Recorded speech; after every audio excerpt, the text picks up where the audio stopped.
Well, Jim, for today's bonus episode, instead of soliciting listener questions, we are going to try something a little different, and we are going to ask Reddit. Nice. Are you ready for it? I'm ready. So we have gone out and found questions. Yep. People Found have questions asked. on Reddit Mm-hmm. that we thought would be interesting to our audience and interesting to think about and discuss. Yes. And they're interesting. They're weird. There's some cool ones and some strange ones and some very good ones and some ones I've wondered. So this episode's like Reddit asks a chemist. Yes. Yeah. Yeah, exactly. Yeah. All right. Let's do it. Yay, Reddit.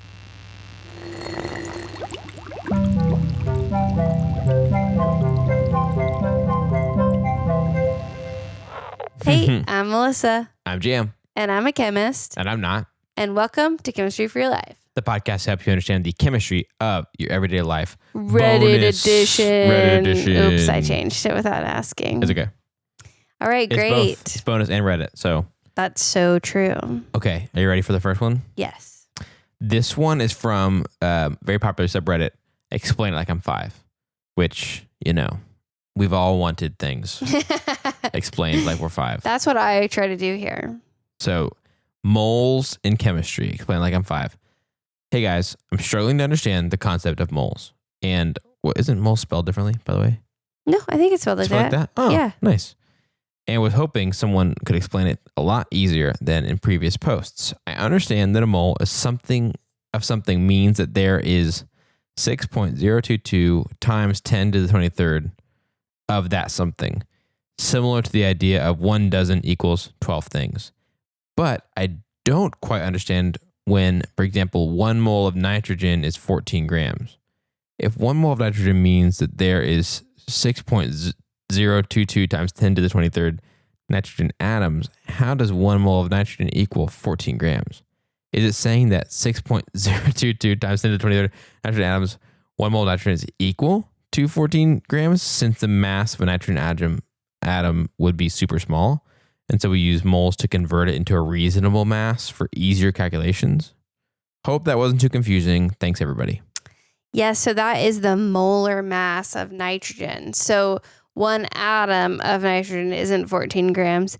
It's what we decided to do to standardize it is it's almost the same as saying like if we weighed products by their dozen. So like when we say like eggs weigh whatever, it'd be eggs are actually the weight of a dozen eggs. Feathers, a dozen feathers would be a lot lighter than a dozen eggs. And then like a dozen rocks would be a lot heavier if rocks were a standardized size, I guess, would be a lot heavier than the eggs, right?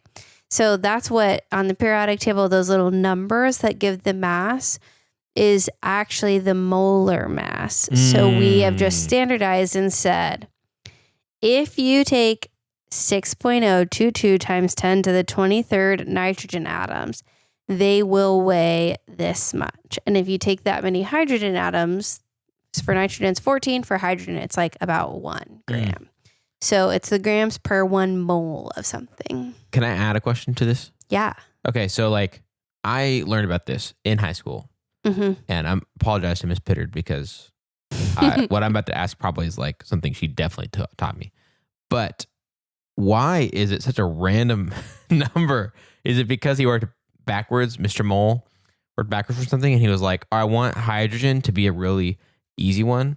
And so I'm going to pick 6.022 times 10 to the 23rd and then just use that same formula on all the other ones.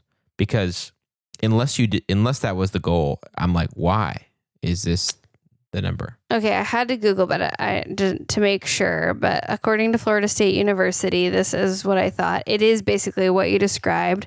So there was a guy named Avogadro, and he was the one who figured this out. 6.022 times 10 to the 23rd is the number of atoms in 12 grams of carbon. There we go. Okay. And so picked carbon. Yes. And so that's why. Interesting. That helps though, because I'm like, otherwise this is the kind of stuff that I think that frustrates, people like me. It's just like, if something seems arbitrary, it's just like, oh, why did you make it so annoying? Like, why did you make such a weird number? But then just that little explanation helps a ton. And I'm sure Ms. Pittard All respect, because you did a great job. I was just, you know, I was young. I was silly. I was texting, whatever I was doing. Texting. You were texting in high school? I didn't get my first phone, I guess, till my senior year of high school. I got one a lot earlier, but it wasn't like a cool one at all. It was because I was like, you know, in band and going to stuff and, you know, getting back late and stuff. But wait, hang on. You were in band. Do I know what instrument you played? I don't know if I remember this. See if you can guess. Did you play trumpet? No. Were you in percussion? No. Saxophone? Yep. Nailed it. Nailed it on the third time. I don't know. Yeah. There are a lot of other instruments, though. Yeah. I mean, yeah, there really are. I think you did kind of know it in there somewhere. Somewhere in my brain, yeah. Yeah. But okay. Because it could have taken you a lot longer if you didn't. Okay. Wow. That's cool. Is there anything more on moles, or should we move to the next one? No, I think that's it. Okay. So this is a very popular subreddit. We're going to make the title of this subreddit more family friendly. You will probably know what it is. And if you don't, that's okay. So this is a subreddit that we're going to call Am I the Jerk?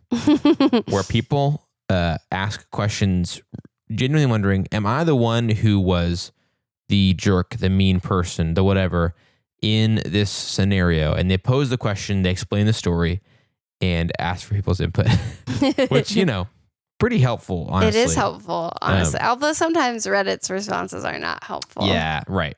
But, you know, we've all been there. We're like, was I the person? So, gotta honor people asking that question. It's pretty cool. So, okay, am I the jerk for telling my sister nobody was interested in her PhD research? So, I love this question. My sister and I come from a working class family. Nobody in our family has a higher than a high school education, save for us. I have a bachelor's. My sister is currently working on her PhD. Obviously, we're both proud of this. My sister often brags to an extent that to many in my family find uncomfortable or discouraging, and she talks down to the people around her. When she began her program, she explained it in very technical terms that confused our aunt. When she was asked to clarify, my sister made a fuss about how it was so easy for her to understand, and she forgets that not everyone can wrap their heads around it. Not cute. I don't like it. It's been an issue since she started her master's, and I've admittedly been at my wit's end with her for quite a while. I hosted Thanksgiving this year. When we were eating, my sister was asked about her research, and she went on a long, complicated spiel about her work. She was missing context, pulling out every 10-cent word, getting super technical, and under-explaining every concept. She talked for about 10 minutes straight, barely pausing for questions or comments. It dominated the conversation. Eventually, I interrupted her and tried asking our dad about his work. My sister interrupted him and said she wasn't finished, and then continued talking. I told her I was finished listening to her. Yikes. And that she could talk all she wanted, but she needs to do it in another room. Ooh. She made some comments about my hosting and continued on. I stopped her again and told her no one was interested and she needed to be quiet, which she did. It was admittedly extremely awkward and quiet, and my husband decided to just plow on and make conversation with an aunt of mine. After that, conversation carried on as usual, my sister being very, very quiet. Afterwards, our parents scolded me for being rude, but said my sister was being over the top, but I should have just let her talk. A few of our other relatives thanked me for cutting her off. Her fiance called me yesterday morning and said I embarrassed my sister and made her feel ashamed. He implied I was jealous of her success and asked me to formally apologize to her. I said I'd apologize to her, but I wouldn't mean it, and he hung up on me. I've thought it over, and I can see how my approach was wrong, but I genuinely did not see any other option at the time. Always willing to learn, though, and seeking a new perspective. What does this chemist think? Okay, I'm going to say like a very soft, I think everyone sucks here. But also I think everyone was probably trying. Like also no one sucks too bad, you know? Right. Because I think that it's harder as a scientist to be able to explain what you do in very simple terms. I actually think that is a mark of like being a very good science communicator and and being very intelligent, like, it's easy to make things really complicated if nobody around you knows what's going on. Right. So I think it's really hard to do what the sister didn't do and what the OP will say, the original poster, wanted the sister to do. Mm-hmm. So I understand both sides, because the thing is, grad school doesn't teach you how to do that. Arguably, the more important skill, graduate school doesn't teach you how to do. Right. And so I understand where this sister was coming from, and I don't think it was her fault. I think people don't teach that. It's a problem, I think. Right. For those of you who are in academia or grad school or thinking about going, or no matter what your job is, you should have like what we call an elevator pitch. Mm-hmm.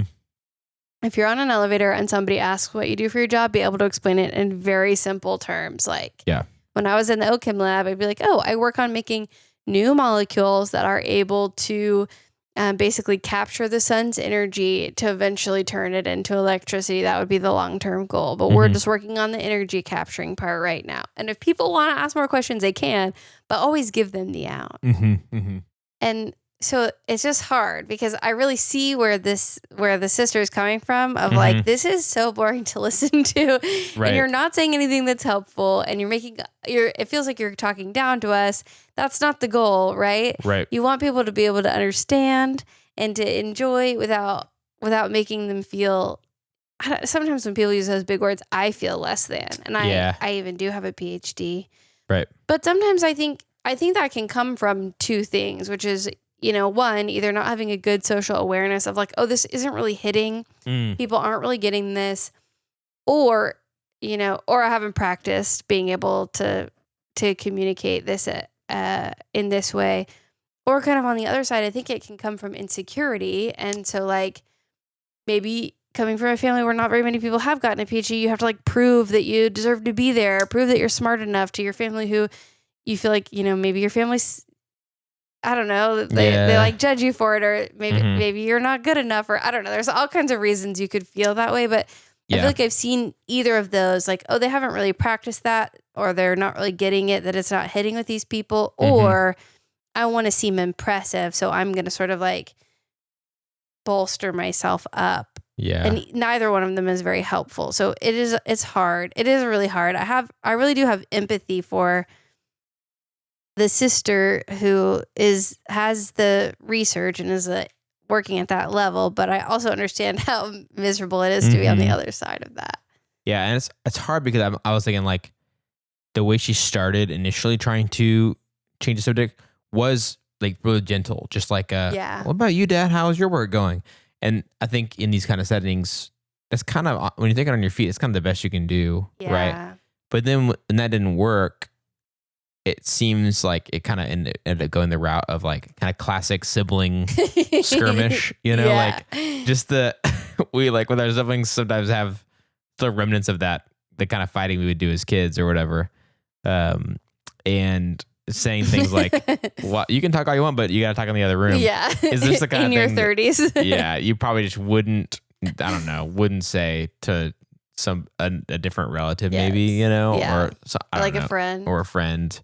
Yeah, but so I think that's hard. But it's hard when if you tried other things first that are more natural social dynamic stuff and it's not working. Yeah. And that's where the social awareness thing comes into. Yeah. And maybe a good solution would be like, one-on-one talking to the sister about like, when you talk like this, I feel, talk down to, or I feel like this, and so you can maybe preempt that next time, or maybe say like, hey, when you talk like this, I know you're so smart, but like, we're not really getting it. And so it kind of is like hard to listen to. And that could be a really helpful feedback for your sister in her career. But then on the other side, it would make family gatherings a lot more fun. But probably like one-on-one is the way to have that conversation in a way that's more productive. Yeah, totally. And be less accusing, like not saying, oh, you're jealous, or, oh, you're trying to make us feel stupid. And, but saying like, finding more productive ways. Yeah. It's hard. I really agree. I really have empathy with everyone in the situation, because I know grad school doesn't teach us how to talk about our research in a way that's helpful to people not in the field. And I also know how miserably boring it can be to be in a room with someone doing that. Yeah. So. And how family gatherings like this can be very difficult. Thanksgiving. No matter who's studying what and who wants to talk about what, it can always be hard. Yeah, for sure. This next question is from the subreddit r/grad school. So more kind of general question: is a PhD worth it? I think we have a person who has gotten their PhD to tell us at least her angle, her side of that. So here's the post. I've been thinking about getting my PhD and have been very gung-ho about it for the last 2 months. I've been proactive about researching different programs, talking to program coordinators, and reaching out to professors. I've received the fire and brimstone speeches from the professors who would be my recommenders, who say that while they think I'd be a promising competitive candidate, academia would not be a promising career path. That didn't used to get to me because I thought I could overcome it and it would be worth it, but I'm starting to have my doubts. The only reason I'd be getting a PhD is to become a professor because I think it's a perfect job for me, but maybe that isn't true. On top of all of this, I've been thinking about my finances and quality of life even more. I live pretty comfortably in a high cost of living area in the U.S., can afford to go to music festivals across the country, and enjoy a pretty financially independent lifestyle. I know for a fact I would have to give almost all of that comfort up to get my PhD. And while I thought it would be worth it before, I'm not so sure anymore. I like my life, want to buy a home, want to live that double income with a dog lifestyle with a partner one day.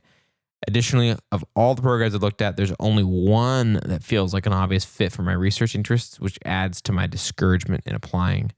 I guess my question for all of you is, does getting a PhD feel worth it for those who want to become professors? Well, I feel like that's such a loaded question. And it's so hard because with this person specifically, it seems like maybe they're done with school and they're in a career where they already have the lifestyle that they really want. Oh, yeah, I guess so. But I think a lot of people would be asking this question who weren't at that place, you know? Right. So it's hard to give a specific answer to this person, but I think I can give an answer in general, which is to say, I don't think getting a PhD is an investment. I think it's a sacrifice in a lot of ways. Like one of the things that they don't talk about for you is like the opportunity cost. So, you know, I went to school for 4 years and then I went to grad school for 3 more years, 3.5 actually. And then I switched programs and then had like 3 more years after that. Mm-hmm. So I was in school for about 7 years. And then I started my postdoc, which is like more in line with like a career that my husband, who went to school for 4 years and got an engineering degree, we made the same salary for me straight out of my PhD and for him straight out of his undergrad. Mm-hmm. And so those, 7 years that I invested in grad school, I wasn't making a very good salary. I wasn't able to invest in my retirement accounts. Mm-hmm. I, at one point, there's a glitch in my insurance. And so I wasn't able to go to the dentist for 2 years because you had to wait a certain amount of time before your insurance could be reinstated. And then I have spent literally thousands of dollars on root canals since then. So there's all these things that I didn't know that grad school would cost me. Mm-hmm. What it has given me is a path to my dream career. But I definitely didn't take my dream career for the money. Right. And so I think you have to think about not necessarily what dream job is going to make me the happiest, because that is only one aspect of your whole life. Mm-hmm. But instead, what job will facilitate my whole dream life? What do I want my life to look like? Mm-hmm.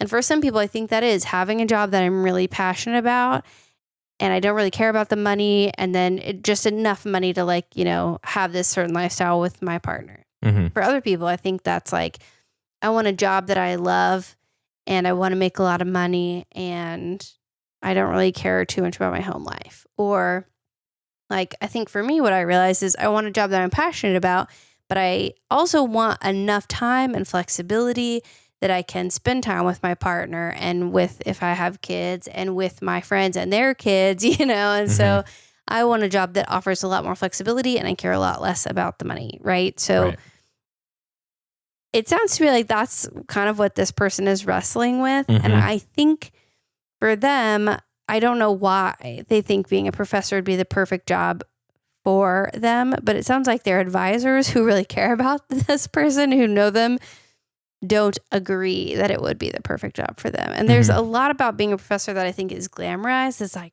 really, really stressful.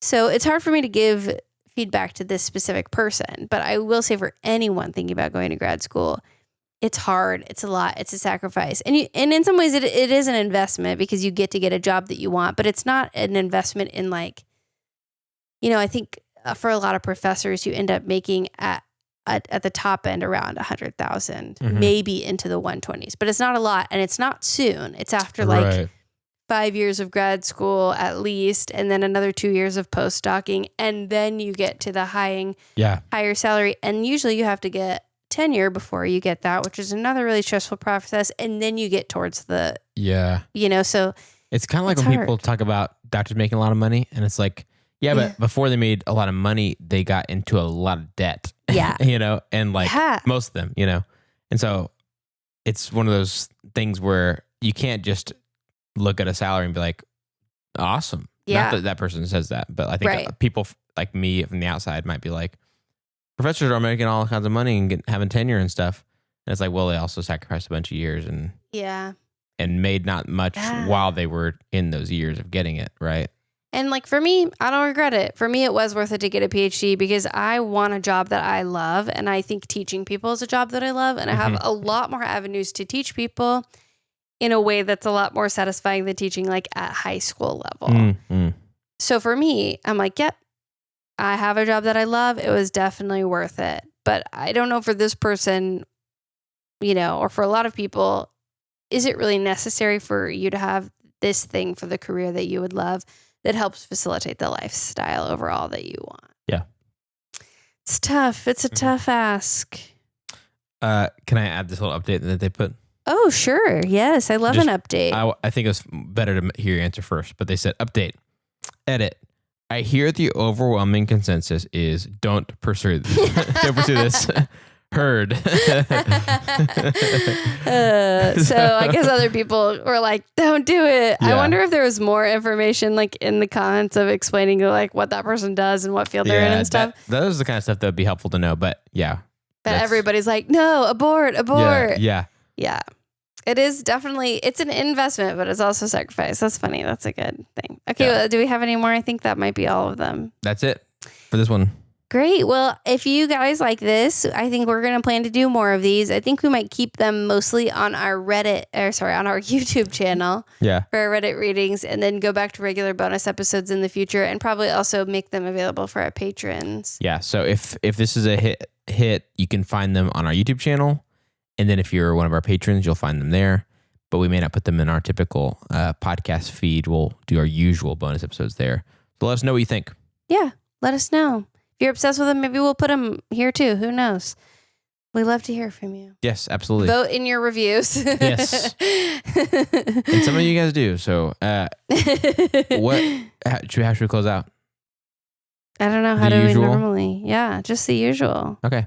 So if you have a question, thought, idea, comment, something like that, something you wonder if it's chemistry that you'd want to be included in our usual Ask a Chemist episodes, or maybe an idea for a full episode, you can reach out to us on our website at chemforyourlife.com. That's chemforyourlife.com to share your thoughts and ideas. If you'd like to help us keep our show going, contribute to cover the cost of making it, get access to cool stuff, exclusive things, you can join our super cool chem community of patrons on patreon.com/chemforyourlife.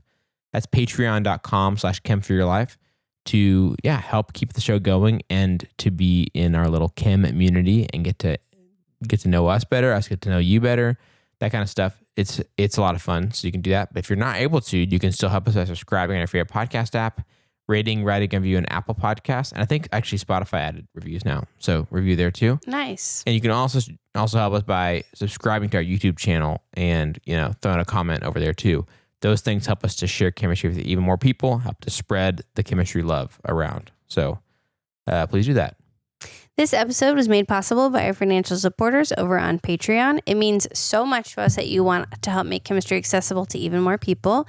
And those supporters are John T., Avishai B., Bri M., Brian K., Carol R., Chris and Claire S., Chelsea B., Derek L, Elizabeth P, Emerson W, Hunter R, Jacob T, Christina G, Katrina H, Letila S, Lynn S, Melissa P, Nicole C, Rachel R, Sarah M, Stephen B, Suzanne P, Timothy P, Venus R, Erica B, Cullyn R, and Jeannette N. Thank you again for everything you do to make Chemistry for Your Life happen. An extra special thanks to Bri, who often makes illustrations to go along with episodes of Chemistry for Your Life. Yeah, chemistry. Yay, chemistry.